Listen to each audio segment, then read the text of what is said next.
It's a cold, snowy winter day in Poland in early 90s.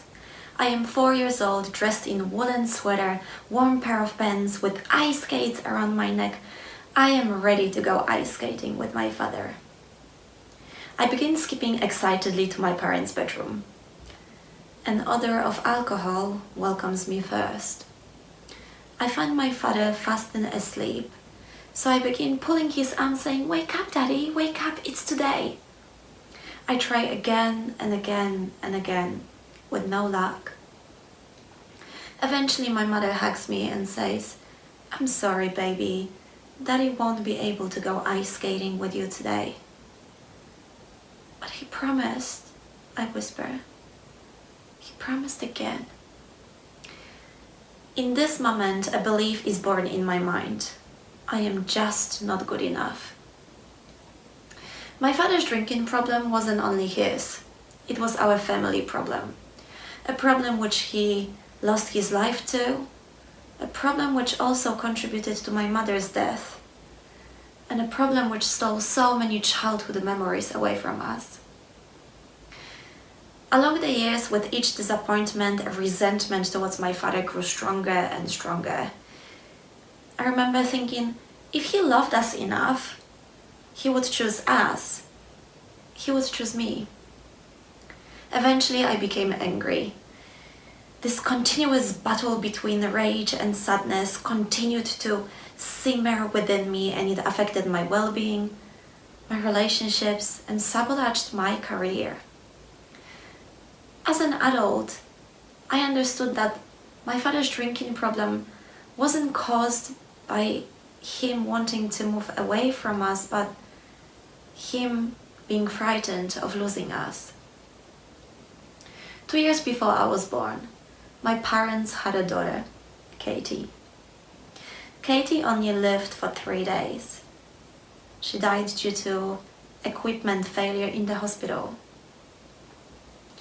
When I was born, my father couldn't bear a thought of losing another child, and he drank his pain away. In finding a meaning to my father's addiction, I found my peace. Compassion replaced anger, judgment dissolved, and understanding was born. Once upon a time, I came across a quote by Stendhal. "Every human behavior is either an act of love or a cry for love." In my professional career, for the last 10 years, I have been studying human physiology, motivation, behavioral science, and emotional intelligence. In space of leadership and performance, I am privileged to listen to the most vulnerable stories of failure, embarrassment, shame, success, fulfillment, satisfaction, happiness. I found that there is something which we all have in common, and that is the silent whisper.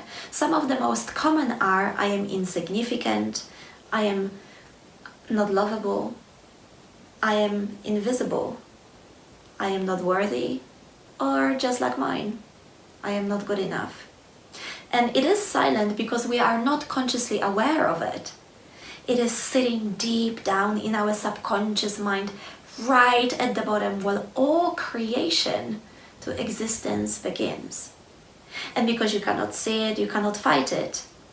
You can only become aware of it in the pursuit of getting to know yourself. The key to creating a thriving society is developing an awareness. It is about developing a skill of feeling the feelings, all of them, and doing the right thing anyway, even if it's scary, even if we need to step into the space of unknown. In neuroscience, there is a specific way of how we process uncertainty, how we process what we do not know. Our brain continues to produce rules to predict how the world around us works. To do so, there is a spike in noradrenaline. Noradrenaline increases fluidity of the brain, so the brain can adapt new meanings, new regulations, new rules. But noradrenaline also makes us feel edgy. That edginess is uncomfortable. In other words, not knowing gives us a sense of discomfort, and knowing gives us a sense of comfort and safety.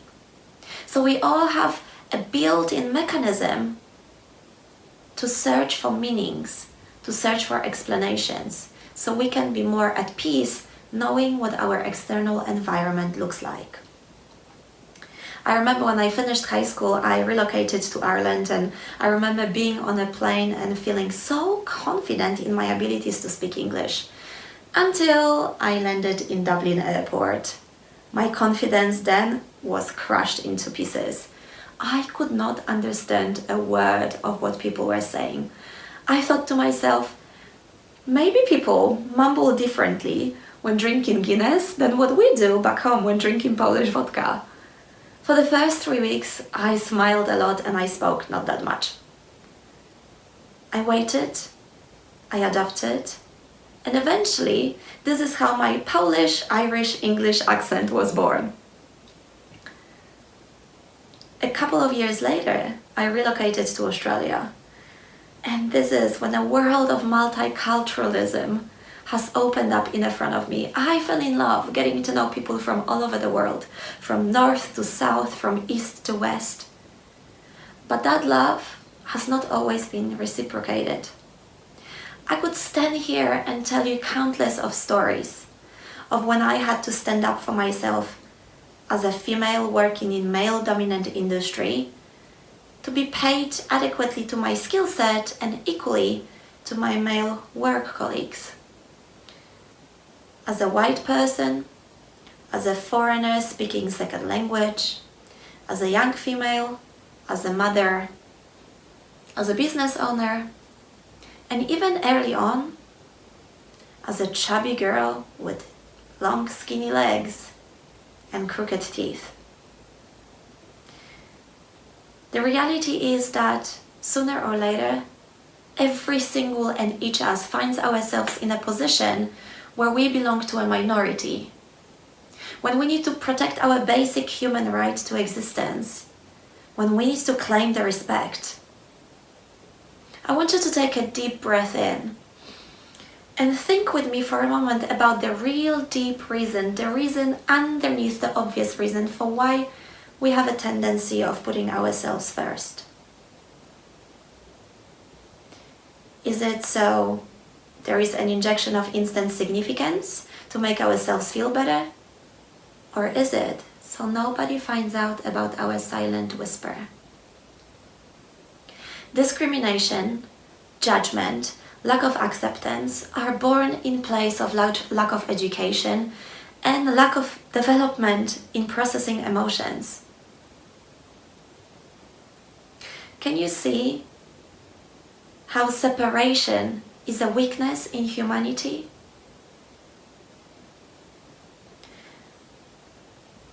Craving of power, fear culture, are some of the tactics of the biggest monsters in the world. Some of the governments, some of the religions, some of the cultures, some of the food producers, some of the pharmaceutical companies, some of the most powerful people in the world. Why? Because it's a world-known fact that we stand stronger together. Let's talk about our differences. Gender, sexual orientation, skin color, heritage, appearance, including body type, body shape. All these characteristics do not determine human value, but all these characteristics have been carefully developed by Mother Nature in the process of evolution. Evolution, by definition, is the process in which all living organisms have developed from early forms in the history of Earth. If not knowing gives us a sense of uncertainty, can we at least begin finding acceptance, knowing that our differences are our unique traits and talents and skills? Today I am standing here in front of you, and I want to acknowledge that Mother Nature is not confused. Humanity is. I am not scared of the monsters. Are you? An interesting fact is that do you know what else gives us a sense of safety? Unconscious bias.